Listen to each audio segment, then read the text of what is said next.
Muy buenas noches, sean bienvenidos a Ávila es así de natural. Comenzamos este año, por así decirlo, Vicente, porque en enero hicimos un buen repaso de lo que había sido todo 2023 y arrancamos, por así decirlo, el 2024 en Ávila es así de natural. Aquí estamos de nuevo, sí. Con mucho frío, pero es lo que toca en esta época del año. Nos dices que con mucho frío, porque sepan ustedes que nuestra idea hoy era haber ido a grabar a exteriores, no vamos a decir el lugar, pero al final nos hemos venido al plato. Sí, viendo estos 2 días anteriores estaba la temperatura muy baja, pero bueno, no solo por la temperatura, sino porque también llovía, había visor de nieve, entonces, más que nada por los cámaras, que no sufrieran mucho, pues hemos decidido retomar el plató. ¿Qué nos has traído, Vicente? Una vez que teníamos pensado otra idea, pero luego hemos recapacitado y hemos dicho, al final en estos días que ha habido tanta lluvia, nieve, siempre hay gente, ¿no?, que quiere hacer excursiones o quiere hacer rutas y muchas veces ocurren cosas en esas rutas. Pues sí, mira, sobre todo hemos traído una ruta de Gredos, que es de hace unos cuantos años ya, pero hemos querido recuperarla pues porque sigue habiendo accidentes en Gredos. Unas veces por imprudencias, otras veces pues simplemente por casualidad. Entonces hemos querido traer una ruta que luego veremos cuál es y a partir de esa ruta también pues hemos traído como siempre libros, es decir, en nuestro sumario sabéis que nos gusta traer novedades. Tenemos un libro de anatomía para artistas, para que los que no sepan dibujar aprendan y los que sepan se perfeccionen. Tenemos por supuesto también nuestro compañero de cabecera, que es El Cárabo, que es una revista muy curiosa, que vamos a ver qué protagonista tiene, que para los que los espectadores quieran saber cuál es, pues tendrán que esperar un poquito. Luego también tenemos al maestro del yoga, que trajo el yoga a Europa, que es Paramahansa Yogananda, que se ha editado un nuevo libro, pero esta vez en audiolibro, entonces también vamos a presentarle. Y por supuesto vamos a echar un vistazo rápido a la revista Quercus, que también nos va a presentar algunas novedades y vamos a ver una portada muy llamativa. Muchas cosas, Vicente, por lo que veo. Yo creo que vamos a tomar aliento, vamos a descansar y enseguida, después de la publicidad, vamos con todo el contenido.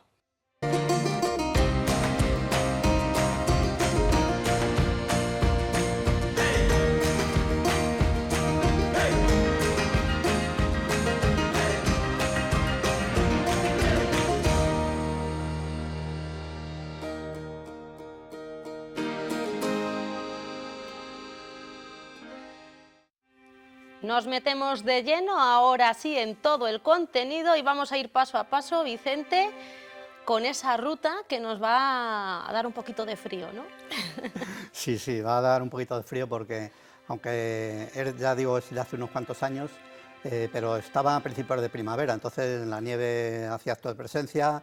Es una ruta que en principio no debería ser compleja, pero en montaña pues nunca se puede decir que la ruta no es compleja, hay que tener sus precauciones. Y es una ruta bastante interesante, es la subida a la laguna del Barco, y yo creo que a los espectadores que no la han visto les va a gustar.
Estamos en el límite suroeste de la provincia.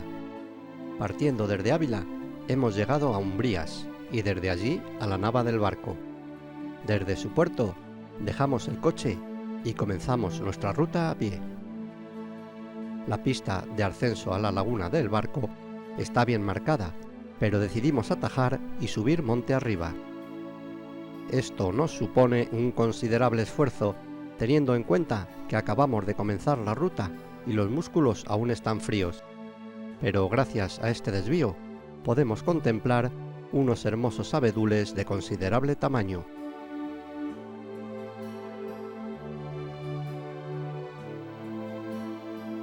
La presencia de algunos crocos nos anuncia que las horas de sol han aumentado considerablemente desde el invierno y dan un toque de color a los verdes prados.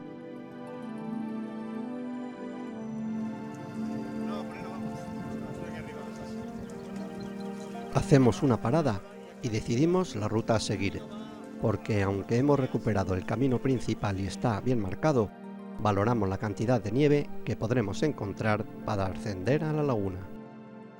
A lo lejos vemos las cimas del circo al que llegaremos en unas 3 horas de camino, cresteando al principio por la cuerda de la montaña.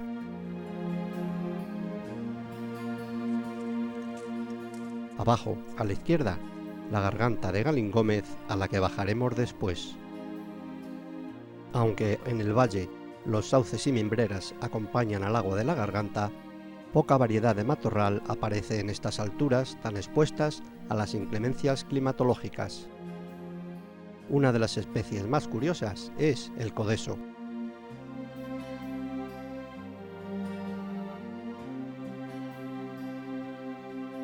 Acercamos, con la ayuda del teleobjetivo de la cámara, las impresionantes cimas del circo que se elevan casi en vertical desde el horizonte.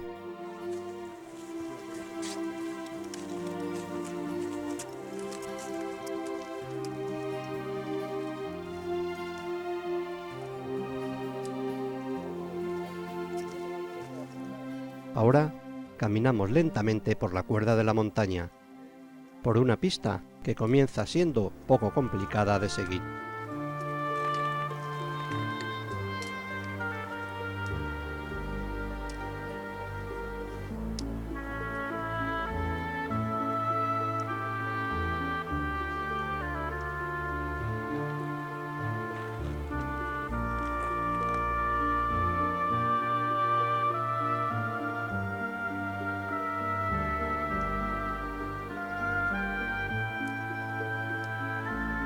Estamos caminando por una morrena lateral del glaciar de la laguna del Barco. Es muy interesante esta zona porque esta misma morrena divide un valle glaciar que tenemos a nuestra derecha y un valle fluvial que tenemos a la izquierda, por el cual pues transcurre el puerto de Tornavacas.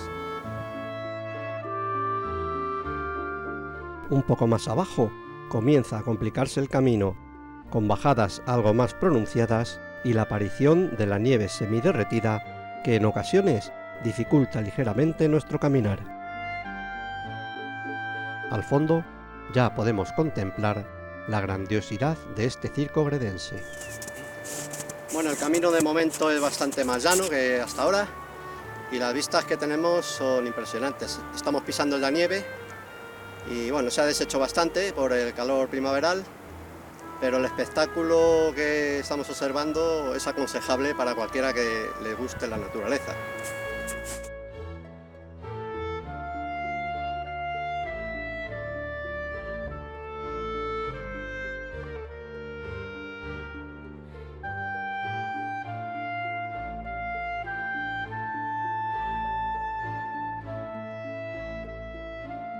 En este lugar se ven claramente las huellas de un glaciarismo extremo, que en tiempos remotos, hace unos 10.000 años, el hielo surgía desde el circo y cubría todo el valle.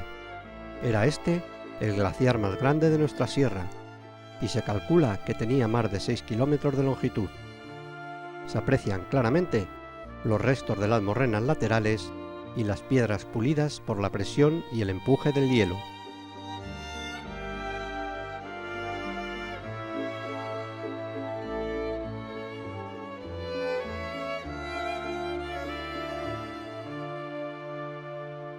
El agua se desploma por los cortados rocosos.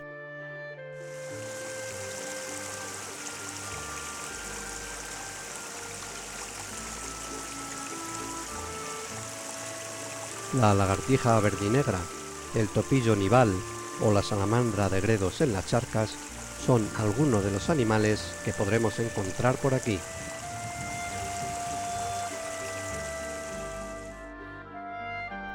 Algunos rebaños de cabras montesas pastan entre los primeros prados que deja ver la nieve.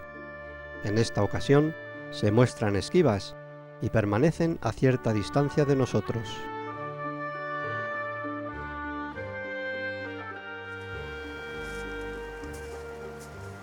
El chozo de Anselmo es una parada obligada para reponer fuerzas. En ocasiones, en pleno invierno, queda sepultado completamente por la nieve y hay que entrar a él por un túnel hecho en ella.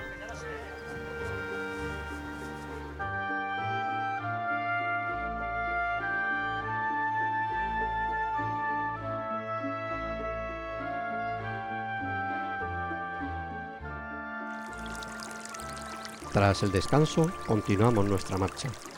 Ahora, el camino se confunde con las piedras, la nieve y sobre todo el agua, que cada vez es más abundante y baja con fuerza por todos los lados.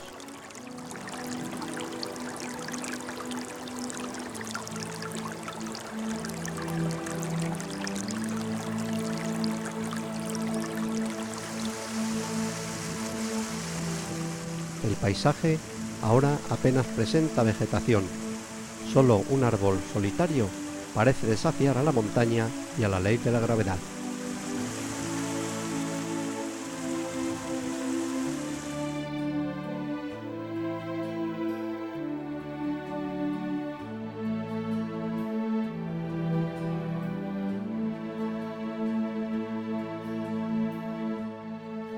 Agua y nieve se funden en un mágico encuentro que mezcla la fuerza de uno con la placidez y serenidad del otro elemento.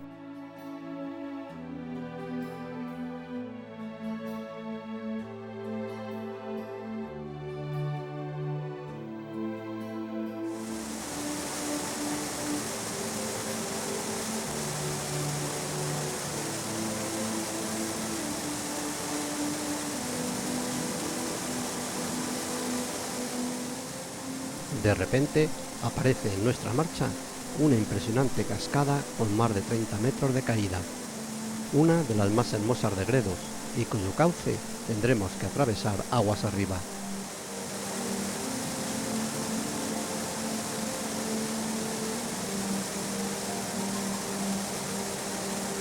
Ahora la visión del agua ha dejado de ser relajante y nos presenta su fuerza y poder.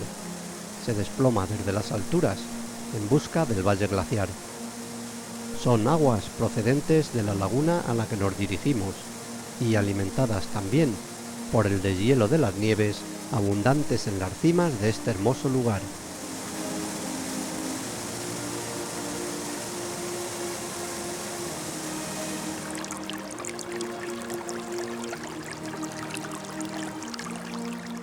Salvando este impresionante obstáculo, nieve y agua se funden de nuevo en una sinfonía relajante y atractiva para el caminante.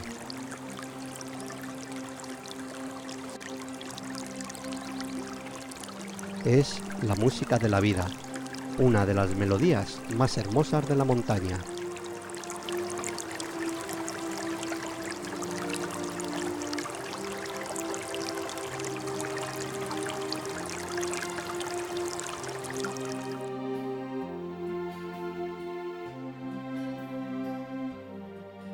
De nuevo, nos salimos del camino y abrimos huella en uno de los últimos repechos que debemos superar para llegar a la laguna del Barco.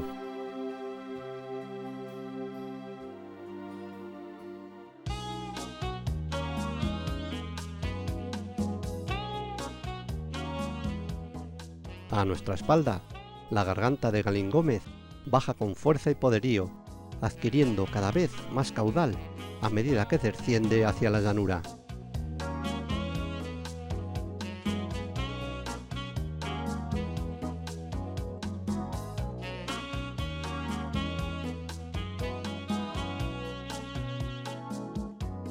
El agua sigue un camino sin retorno, o tal vez no. Podríamos afirmar que alguna de estas gotas estuvo aquí alguna vez en tiempos pasados, tal vez en forma de hielo, nieve o lluvia.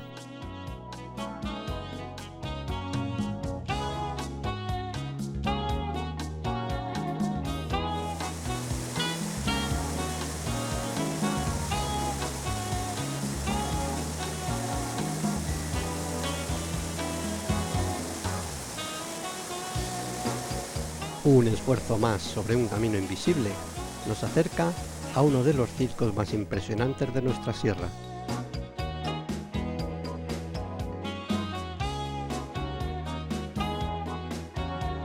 Normalmente tendríamos que atravesar a la orilla izquierda, pero debido al gran caudal que trae la garganta, preferimos no arriesgarnos y continuar la subida por la derecha.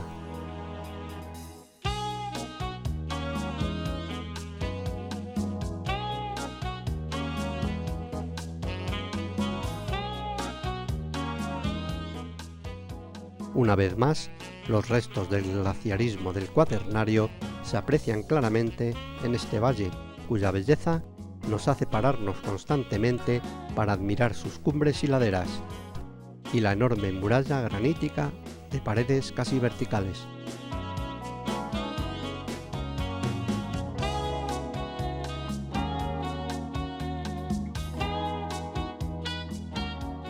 Si tenemos suerte, podremos ver volar junto a los picos al majestuoso buitre negro y al leonado, que dominan las corrientes ascendentes y se dejan llevar por ellas hacia las alturas.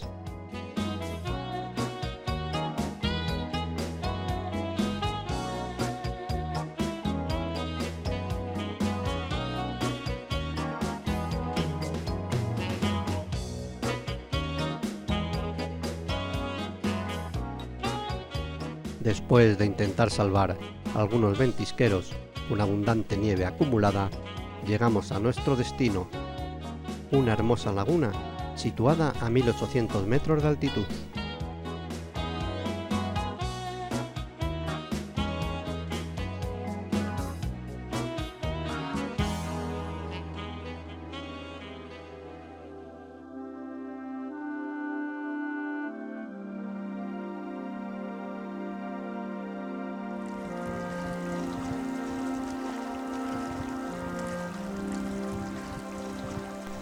El impresionante circo que tenemos ante nosotros nos hace sentir el poder de la naturaleza en toda su extensión.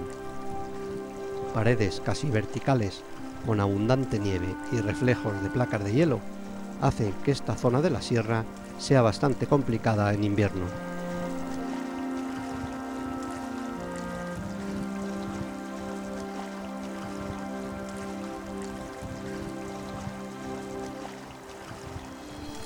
Destaca entre las cumbres la Covacha, con sus casi 2400 metros que parece tocar el cielo.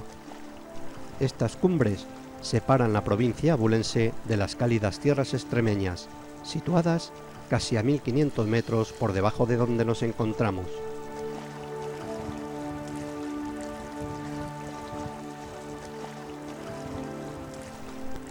Un desnivel brutal, patente en casi toda la cara surgredense.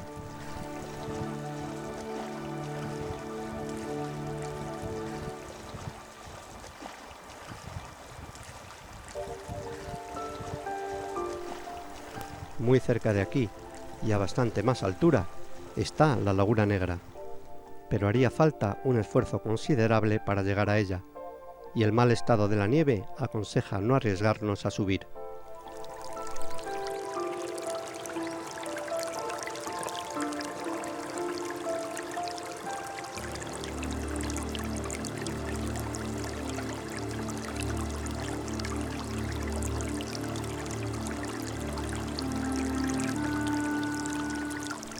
El agua, procedente de la nieve derretida, suministra abundante cantidad a la laguna y ahora baja lentamente, fría, pura y transparente, fundiéndose con ella y ofreciéndonos un relajante espectáculo.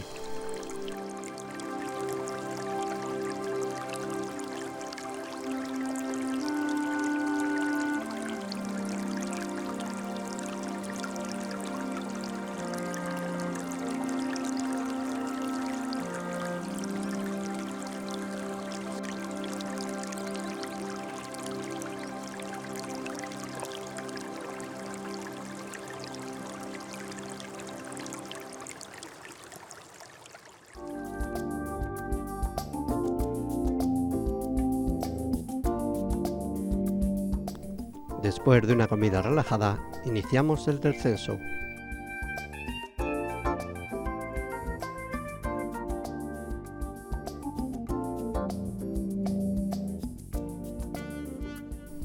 La nieve se ha derretido y algunos trechos del camino se vuelven más complicados, dificultando nuestra marcha.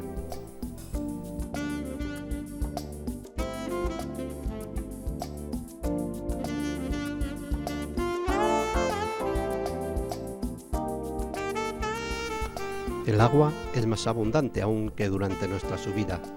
El calor del día ha acelerado el deshielo y los prados se llenan de agua que se precipita también por las laderas, empapando el terreno por completo y no dejando apenas un lugar seco donde pisar.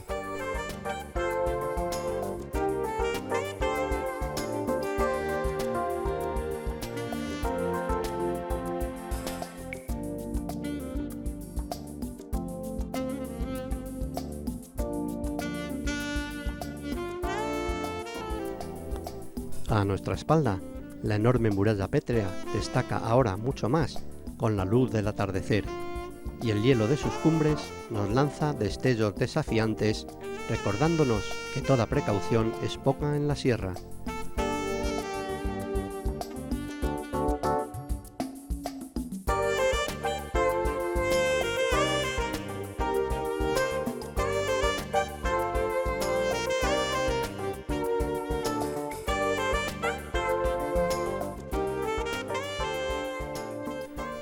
El agua de los arroyos parece querer competir con nosotros y baja rápida y sonora en busca del valle aún muy lejano.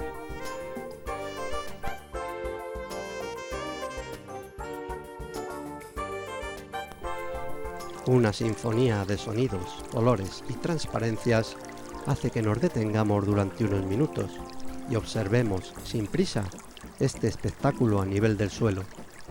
Una sensación que nos acompañará en gran parte de nuestro regreso.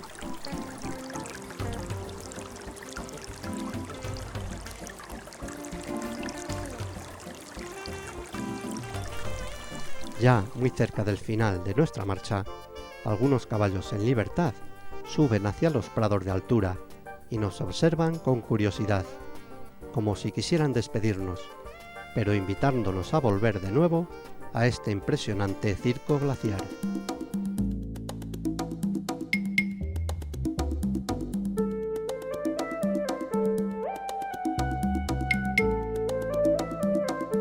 Pues ya lo han visto, esa laguna del Barco a 1800 metros de altitud, Vicente. Una ruta que, como decías al principio, es de hace unos años, pero es un lugar increíble. Bueno, sí, es uno de los circos. La gente normalmente conoce más al circo de la Laguna Grande de Gredos, pero este otro circo del Barco, la Laguna del Barco, es impresionante. A mí me ha impresionado muchísimo, porque así como la Laguna Grande de Gredos la ves casi cuando te estás acercando, el circo del Barco le vas viendo según te vas aproximando. Entonces, tiene unas vistas que son extraordinarias y, como tú dices, está a una altura bastante considerable. Pero es que hay otra laguna por encima, que es la Laguna Negra, que está bastante más alta también. Incluso desde allí hay unas vistas de la del Barco que parece que lo estás viendo desde un avión. Entonces es una de las rutas que a mí más me impresionan de Gredos, aunque Gredos, yo creo que todas las rutas son igual de interesantes. ¿Qué rutas de esa zona, de la zona de Gredos, Vicente? No sé, primero, no sé si has vuelto a ir a esta Laguna del Barco desde entonces. Pues no, tenemos intención para un trabajo que estamos haciendo ahora de regresar pues precisamente en este mes, probablemente. Entonces hace ya unos cuantos años que no voy, veremos cómo aguanto la subida siguiente. Y rutas por Gredos pues hemos hecho muchas y, por ejemplo, tal vez la que más me ha costado, que ya también es de hace muchos años, es una que hicimos desde la plataforma de Gredos hasta Candelera, que fueron 9 horas andando prácticamente, salvo un descanso para comer, y es una muy dura por la aclimatación para los que no estamos acostumbrados, porque sales de la plataforma de Gredos a lo mejor con 6 o 7 grados bajo cero y llegas a Candelera con 15 o 20 grados, entonces tienes que subir muy abrigado y luego irte quitando ropa a medida que bajas. y las bajadas son muy duras. Es decir, la gente piensa que la subida es lo más difícil, Yo pero creo que es la bajada lo más difícil, ¿no, Vicente? hay unas bajadas, cuando subimos al puerto de Candeleda, luego ya bajar hasta lo que es la propia ciudad, de la propia Candeleda, pues son unas bajadas pues, superiores al 30% del nivel, con lo cual los gemelos, cuando llegas abajo, te van tiritando las piernas. ¿Es la ruta, la que nos comentas ahora, la más larga que has realizado? Sí, de la plataforma Candeleda sí, aunque hemos hecho también bastantes a la Mira de Gredos también, Sí. que es una ruta también larguita, pero no tanto. La hemos hecho tanto desde la parte de abajo subiendo por el refugio, o a la parte de arriba también. Por Gredos hemos hecho muchas, la laguna del Cernunal, también cerca de 5 lagunas también hemos subido, a la Laguna Grande por supuesto unas cuantas veces. Gredos da para muchas marchas. Bueno, pues nos vamos a hacer ahora un parón, Vicente, pero a la vuelta vamos a descansar porque quiero que nos hables también, ¿no?, de esos consejos, porque da igual que sea una ruta larga, una ruta corta, siempre hay que ir bien preparado y tener en cuenta pues algunas cosas a la hora de salir a hacer una ruta. Si te parece, nos volvemos a ver dentro de unos minutos, después de publicidad. Nos vamos un momento de descanso y enseguida estamos de vuelta.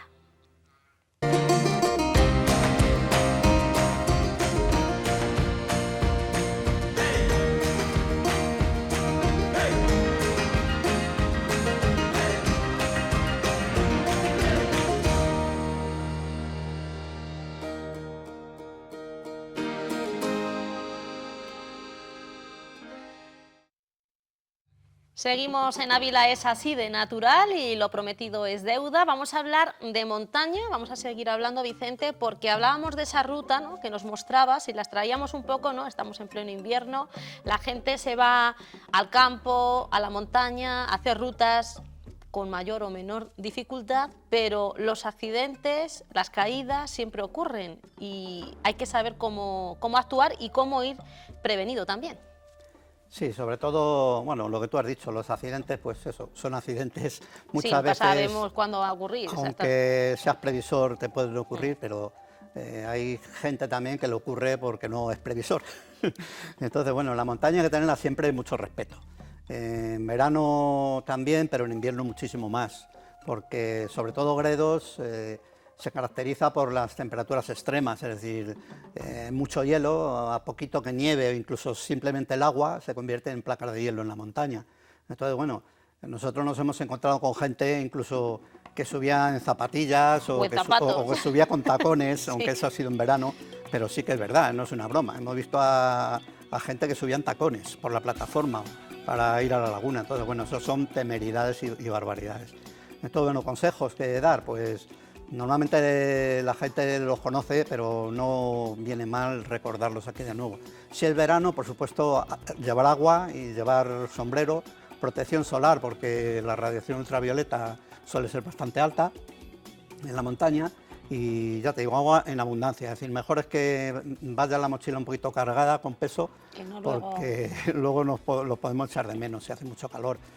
Fuentes suele haber por Gredos, pero bueno, ya últimamente tampoco son muy fiables las fuentes por la contaminación que puedan tener. Entonces, si no queremos llevar cantimplora, pues podemos llevar alguna potabilizadora, que hay pastillas que potabilizan el agua, pero bueno, yo aconsejo mejor la cantimplora y sobre todo ropa de recambio, tanto en invierno como en verano. Es decir, en verano podemos sudar mucho, entonces estar empapados y luego bajar la temperatura y resfriarnos, entonces no viene mal tener una ropa y unos calcetines de recambio en la mochila.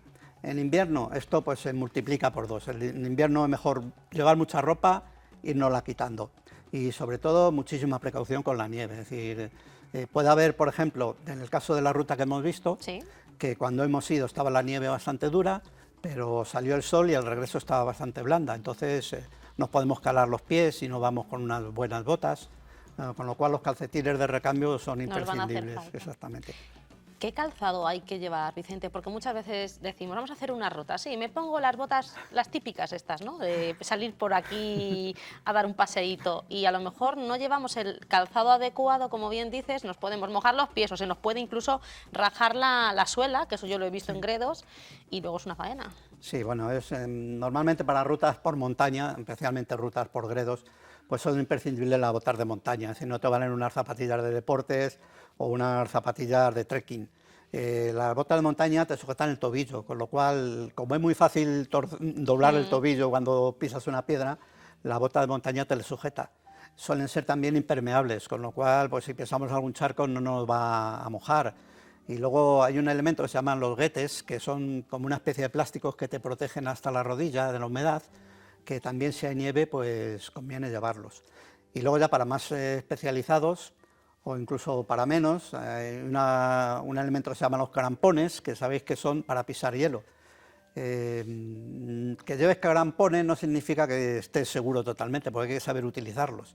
Es decir, si tú un crampón no le clavas bien en el hielo, pues simplemente pisas, pues te puedes deslizar igual. Entonces no es fácil ni andar con crampones, ni andar con raquetas, pero bueno, eso ya digamos que es más para gente algo más especialista. Cuando dices este material, a mí siempre me viene a la cabeza, Vicente, hicimos una ruta con la 8 Ávila, con el grupo Almanzor, a los Barrerones. Ajá. Y entonces era mayo, no se me olvidará, pero había nieve, pero nieve. Y entonces teníamos que pasar por una hilera y los crampones los llevaban los compañeros de... Yo no tenía ese material, lo llevaban ellos. Y dijo, hay que pasar por aquí. Sí, el caminito estaba muy bien hecho, lleno de nieve, pero la bajada, eso era... O sea, lo que dices, si no utilizamos bien el material... Sí. Podemos... Bueno, pues fíjate, en esa ruta que tú dices, y en esa bajada ha muerto gente, es decir, que en invierno. De hecho, me cuenta alguna vez mi compañero José Luis que él vio una vez cómo se cayó una persona prácticamente, vino desde arriba, por el hielo se deslizó y no le pudieron agarrar y cayó por ahí y se mató. Es decir, que Gredos, como veis, la simple subida a la laguna puede llegar a ser peligrosa. Y luego conviene también, que no lo hemos mencionado antes, pues unos bastones, es decir, los bastones son imprescindibles, si llevas dos, mejor que uno. No solamente para sujetarte, sino para ir tanteando la nieve, porque si hay nieve puede haber que haya piornos debajo, que estén tapados por la nieve, metas la pierna y te puedas fracturar una rodilla. Entonces conviene llevar unos palos, ir tanteando la nieve y también te vas sujetando con ellos. Bueno, pues esos consejos que nunca están de más. Y hablamos del invierno, pero en verano, como dices, aunque no haya nieve, o como digo yo, vas en mayo, crees que sí, el cielo está despejado y de repente ves que está lleno de nieve. O sea, es que nunca sabemos lo que nos vamos a encontrar. Sí, es otro de los problemas, sobre todo de la alta montaña, de Gredos y toda esa sierra. Es decir, si vamos, por ejemplo, por la Sierra de Ávila, es difícil que ocurra, pero por Gredos sí que puede ocurrir. Es decir, puede salir un día muy soleado, que por cierto las gafas de sol con nieve son imprescindibles también, pues puede llegar a salir un día soleado y pues venir un ventisquero o venir la niebla y taparte por completo y perderte. Es decir, a veces incluso con el GPS del móvil no te puedes orientar bien. Entonces, bueno, de hecho en la ruta que he mencionado antes, que de la plataforma Candelera, nosotros salimos con bastante sol y ya muy cerca del puerto de Candelera nos invadió la niebla y prácticamente no sabíamos ni por dónde andábamos y sabemos el recorrido y hemos ido bastante por allí. Pero entonces, para una persona que no conozca la montaña e incluso que la conozca poco, si te invade la niebla y no te puedes orientar bien, estás perdido totalmente. Y ya por ir cerrando este tema, Vicente, si vamos a hacer una ruta, lo que dices, aunque la hayas hecho muchas veces, llega un momento que te pierdes o que tienes un accidente porque te tuerces un pie, ¿qué hacer? ¿Qué hacer en ese instante? ¿Cómo pedir auxilio? ¿Cómo lo hacemos? Sí, sobre todo, nunca ir solos, eso es imprescindible, ir siempre acompañados, por lo menos 2 o 3 personas, llevar el móvil bien cargado, incluso alguna batería de repuesto, y sobre todo informar a familiares, amigos o a quien sea dónde vas a ir, porque en caso de que tardes en regresar, pues más o menos saben la ruta por donde estás. Normalmente suele haber cobertura en algunos sitios, pero conviene informar siempre, ya te digo, amigos, familiares o compañeros qué ruta vas a hacer y más o menos los planes que tienes establecidos por si acaso, porque hay veces que bueno, puede ocurrirte un accidente y no tener cobertura, entonces es complicado el rescate y sobre todo no hacer imprudencias, es decir, normalmente a los aficionados que sean prudentes y a los profesionales, bueno, ellos ya saben lo que tienen que hacer, pero tal vez algunas veces asumen más riesgos de los que se debieran por el pique de subir a la montaña y subir en hielo, por ejemplo. Bueno, pues hay que evitar todos esos riesgos en la medida de lo posible, Vicente.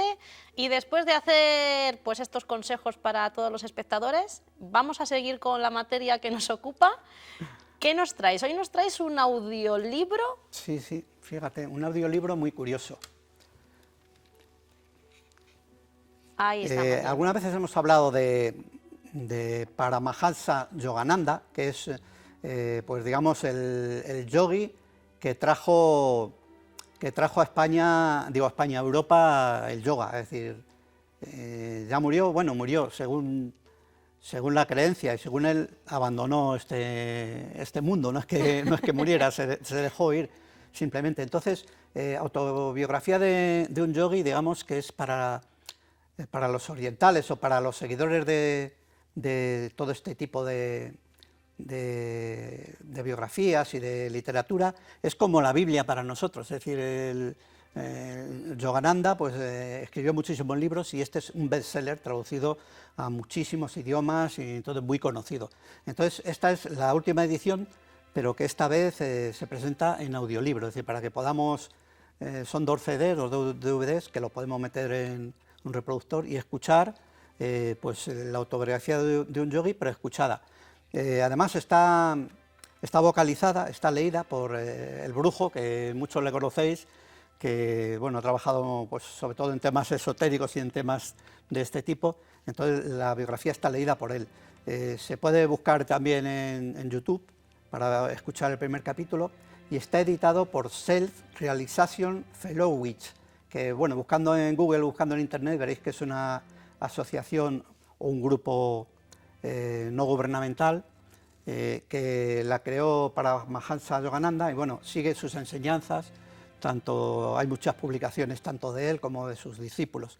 Entonces yo aconsejaría o bien escuchar este audio o bien leer la autobiografía de un yogi, porque yo la he leído y la verdad es que es muy interesante, tiene cosas muy curiosas que nos pueden introducir en el yoga o incluso para los que practiquen yoga les pueden sumar bastante, porque son reflexiones muy profundas que bueno, tienen mucho que ver con la religión, pero son válidas para otro tipo, para los cristianos, por ejemplo, para los musulmanes, es decir, son máximas muy profundas que te hacen pensar, ¿no? Entonces, bueno, autobiografía de un yogi, bien escuchada o bien leída. ¿Y a ti cómo te gusta más, Vicente? ¿Leído o escuchado? Yo prefiero los libros, los prefiero leer más que escuchar. ¿No? Lo que pasa es que, bueno, yo entiendo, por ejemplo, a gente que apenas tiene tiempo, incluso va en el coche conduciendo, que conviene no distraerse, pero bueno, igual que escucha la radio, pues puedes escuchar un audiolibro. Entonces, para la gente excesivamente ocupada, o también para vagos, para todo, vamos.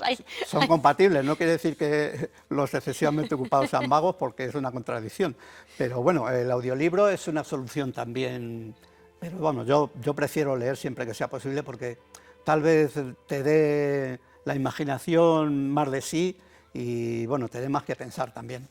Bueno, pues hacemos una pincelada también de Kerkus, Vicente, si te parece. Sí, vamos a hacer una pincelada rápida porque no nos ha llegado el de marzo aún todavía, entonces bueno. Estamos ahí. Estamos ahí, que suelen ser muy puntuales.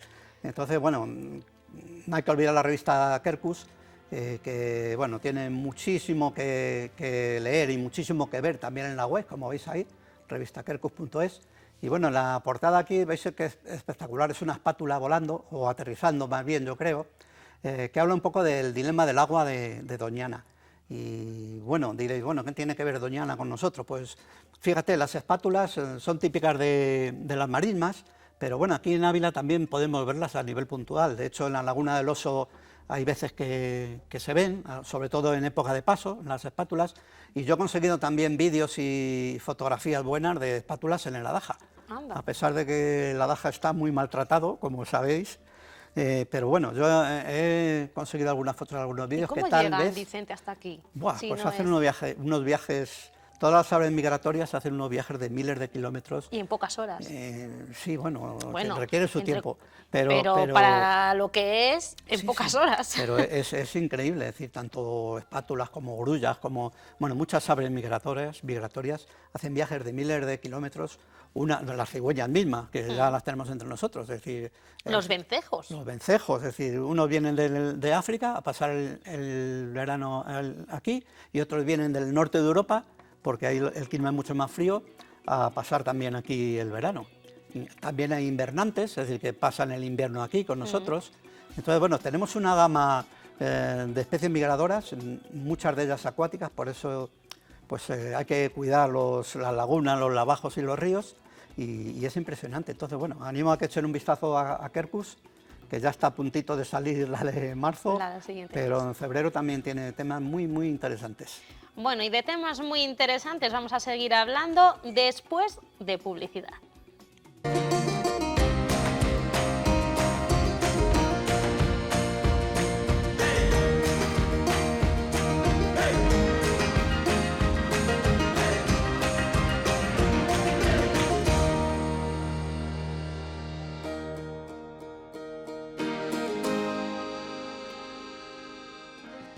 Anatomía para artistas, este es el título del libro que nos ha traído Vicente. Y en la mesa, si se han dado cuenta, Vicente ha cogido ya el libro, pero me ha dicho, vamos a hablar primero del muñeco que tenemos sentado aquí. Vicente, te has adelantado. ¿A quién nos traes? A ver. Pues mira, este es un muñeco que se utiliza muchísimo en dibujo, para los que están aprendiendo, incluso para los expertos también, cuando no tienen un maniquí o cuando no tienen una persona para posar. Entonces, bueno, es una especie de maniquí que los hay de todos los tamaños, pero este se utiliza muchísimo. ¿Por qué se utiliza? Porque semeja muchísimo también los movimientos del cuerpo humano, es decir, más o menos, bueno, salvando las grandes diferencias, ¿no? De la naturalidad, pues bueno, todos los giros que hacemos, la muñeca, los codos, los hombros, entonces se utiliza mucho para semejar el esqueleto de una persona. Y este libro, digo, este muñeco le hemos traído porque se menciona mucho en el libro que vamos a ver a continuación. Pues vale, vamos al libro. Y ahora verán por qué tiene relación con el muñeco. Sí, pues es un libro de Anaya, multimedia. Siempre, bueno, solemos traer libros de este tipo, sobre todo de espacio de diseño, porque Anaya tiene una sección, digamos, Anaya Multimedia, que habla mucho de diseño, de fotografía, de todo tipo de gráficas. Entonces, bueno, es de Tom Fox, que es un dibujante, un pintor muy famoso. Entonces nos enseña a cómo dibujar la figura humana con perspectiva. Normalmente los que amamos la naturaleza nos gusta dibujar también, y no solo animales, bueno, de vez en cuando también nos atrevemos con las personas, los más valientes, aunque a veces no somos muy afortunados. Pero bueno, este libro entonces nos enseña sobre todo a simplificar las cosas. Es decir, se basa sobre todo pues, en un muñeco de este tipo, y entonces nos enseña un estudio de cómo se forma la cabeza humana. Este autor sobre todo se caracteriza porque estructura mucho las cosas, es decir, no hace figuras complejas, sino que se basa sobre todo en lo más básico. Cómo dar volúmenes, cómo crear formas con planos, como vemos aquí. Es decir, para dibujar la figura humana no hay que empezar por lo más difícil, sino que simplemente esbozar. También aquí vemos una perspectiva, que las perspectivas es una de las cosas más complejas para dibujar, y los escorzos. Entonces también nos enseña. ¿Ves? Y aquí nos comenta eso, que menos es más, es decir, no hay que esforzarse en hacer muchos pliegues, muchas sombras, sino que hay que ir a lo básico. Pero es difícil, Vicente, Sí, es difícil dibujar. El cuerpo humano dibujarlo es muy, muy difícil, o sea, me parece a mí lo más complicado. Dentro del arte, una de las cosas más complicadas. Sí, sobre todo en el tema de las proporciones también, es decir, cuánto tiene que medir una mano respecto a la cara, es decir, los huesos, la colocación de los ojos, como vemos aquí, es complicado. Es decir, para dibujar una figura humana hay que conocer bastante la anatomía, es decir, que tienes que conocer mucho. De hecho, los grandes dibujantes en los estudios de arte, pues te enseñan anatomía lo primero, porque ¿cómo vas a dibujar un Cristo si no sabes los músculos, por ejemplo, que actúan en una cruz, ¿no? Y movimientos aquí de la pelvis, ¿ves? Como veis, se basa sobre todo en el muñequito este que hemos visto aquí. Entonces, bueno, de hecho la figura humana es muy difícil. Es decir, yo sobre todo me dedico a dibujar y a pintar animales, sobre todo. Si quieres enseñar algo, Vicente, incluso... ¿o? Sí, sobre todo me dedico a dibujar y a pintar animales, y con las personas es más complicado. Los animales tampoco es fácil, pero no sí que es verdad que la figura humana tiene mayor complicación. La figura humana es muy compleja y más que compleja también es que hay partes del cuerpo que son también muy difíciles de hacer. Las manos, por ejemplo, son muy complicadas. La cara, si haces un retrato con 1 milímetro que te desvíes, pues la has fastidiado. Nota, ¿no? Yo lo de los retratos me parece... Y ya el retrato se ha roto. Y bueno, lo que es figura humana de lejos, es decir, una pose basándonos en este muñequito que hemos traído, pues no es complicado. Es bueno conocer un poquito de anatomía, dar sombras, profundidad, pero ya detalles, hacer retratos, hacer gente que se parezca, es digamos que otro nivel. Pero bueno, todo esto que nos habla este libro nos puede servir también para dibujar animales, es decir, aunque esto se basa en la figura humana, pero para los animales nos ocurre lo mismo. Tenemos que buscar los bloques, hacer primero un animal en bloque, luego ir perfeccionando, ir haciendo los detalles. Vicente, has dicho antes, si no te he escuchado mal, que te gusta mucho el arte y pintar animales. Sí, ¿Te podías haber traído unos dibujos? Bueno, pues otro día los traemos si quieres. ¿Qué te parece, Vicente? Otro día los traemos. La verdad es que siempre me ha gustado, bueno, la expresión gráfica siempre me ha gustado mucho, como sabes, tanto en el periódico como cuando trabajo. Pero no es lo mismo desde el ordenador, Vicente, que plasmarlo luego. No. Pero siempre me ha gustado mucho la fotografía, el dibujar, hacer esculturas.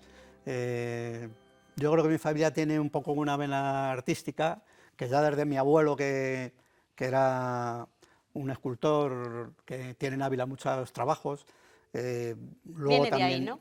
Sí, luego mi madre también dibujaba bastante el óleo, yo desde pequeño he dibujado mucho, lo he dejado parado por el trabajo porque me absorbía demasiado y ahora he vuelto a recuperar otra vez por la vena artística y bueno, algún día traeremos algún dibujito. El próximo día ya me encargo yo, Vicente, de que traigamos algo. Y claro, hablamos de dibujar pues animales y qué mejor que el cárabo. Que el cárabo, vamos. El último número, el número 98, nos habla del gorrión. Y si hablar de dibujar animales, pues hay que mencionar al cárabo, porque bueno, Pierre Deon, que es el autor original de todos estos dibujos y de esta revista, pues es un dibujante, como veis, a plomilla excepcional. Este número nos habla de los gorriones.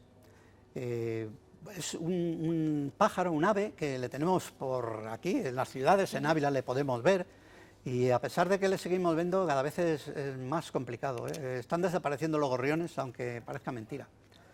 Y bueno, aquí vemos el pico del gorrión, que es bastante duro para partir incluso semillas, que el gorrión se aprende mucho en este cuadernillo del cárabo, se junta, pocas veces vemos un gorrión solitario, pocas veces. Aquí vemos el babero, ¿veis el babero que tiene? Pues eso normalmente son los gorriones machos, para que la gente lo sepa distinguir, pues tiene el babero negro. Las hembras y los jóvenes no le tienen tan señalado, incluso no tienen esa especie de babero. En invierno también tiene menos, ¿veis? Aquí se ve bien. Aquí se ve bien que las hembras, por ejemplo, el de la derecha es una hembra o un joven muy juvenil y a la izquierda un macho. Y bueno, el gorrión le gusta mucho bañarse, como vemos aquí también, pero no solamente en agua, sino también en arena. Y dirá la gente, bueno, ¿y qué se baña en arena? ¿Por qué? Pues para quitarse los parásitos que tenga, pues se da buenos baños de arena al gorrión y se limpia bastante. Es muy fácil verles bañarse en arena. Y fíjate, aquí nos habla, en el número anterior, algunos recordaréis que hablamos de la mariquita de 7 puntos en el último calado que vimos. Pues fíjate, hay una avispa, que es lo que nos habla aquí, que hemos visto en la mariquita zombie, una especie de avispa que es capaz de traspasar el caparazón. Vicente. Sí, es capaz de traspasar el caparazón de... Es capaz de traspasar el caparazón de la mariquita y poner sus huevos sobre ella. Entonces nace una larva que se va comiendo algunas partes de la mariquita por dentro, pero sin llegar a matarla. Es decir, para que vean la naturaleza, lo impresionante que es, pues va comiéndose esa larva partes blandas de la mariquita, pero no partes imprescindibles, es decir, como órganos vitales. Entonces, a medida que va creciendo, hay veces que incluso hace un agujero en la mariquita y sale la larva para volver a reproducirse. Y hay mariquitas que incluso sobreviven a ello, es decir, se recuperan de semejante festín. Entonces la mariquita, por eso la llaman la mariquita zombie, porque va andando un poco, se queda como medio paralizada cuando tiene esa larva dentro que la va devorando, y hay veces que se recupera y otras no. Es decir, que El mundo de los insectos, bueno, el mundo de los animales es impresionante, pero el de los insectos y en el caso de la mariquita es extraordinario. Y respecto al gorrión, pues bueno, este es el número primero de otro que sacarán posteriormente sobre el gorrión, que lo extenderemos más ampliamente en el próximo y bueno, tal vez, tampoco quiero prometer nada, hagamos un reportaje, un vídeo sobre los gorriones aquí en Ávila para comprobar todas estas características que nos menciona el Cárabo. Bueno, pues mira, ya nos ha dicho suficiente Vicente, que para lo que es él, que nunca suelta prenda, ya nos ha dicho que va a elaborar algo sobre los gorriones. Lo estaremos esperando, Vicente. Sí, bueno, he dicho que tal vez... Tal vez, es un tal vez es un algo, ¿no? Tal vez, sí. Bueno, Vicente, ¿deseoso de hacer alguna ruta o estáis un poco parados? Cuéntame. Estamos con demasiados proyectos que algún día desvelaremos aquí, entonces no tenemos mucho tiempo de hacer rutas, pero alguna haremos. Y además tenemos pendiente una al aire libre, que tenemos que salir los cámaras, tú y yo, a hacer algo por ahí, en algún sitio de Ávila. Sí, que siempre está bien que nos dé un poquito el aire, no siempre aquí, y los cámaras también. Aquí está con nosotros Carlos y también en realización nuestro compañero Oliver, y creo que también está Óscar. Pues nada, le sacaremos que nos dé un poquito el aire y a conocer también la naturaleza de nuestra capital o provincia. Pues sí, que tiene mucho que enseñarnos y hay que protegerla. No solo es conocerla, sino también conocerla y protegerla, que no es poco y no es fácil. Bueno, Vicente, pues toca despedirse. Muchísimas gracias, porque aunque no hemos salido fuera, te has venido a plató. Sí, bueno, hemos tenido que improvisar un poquito porque teníamos previsto el rodaje en exteriores, pero bueno. Bueno, pues a la próxima a ver si podemos hacer ese rodaje en exterior y si no, nos seguiremos viendo aquí, pero siempre en Ávila es así de natural.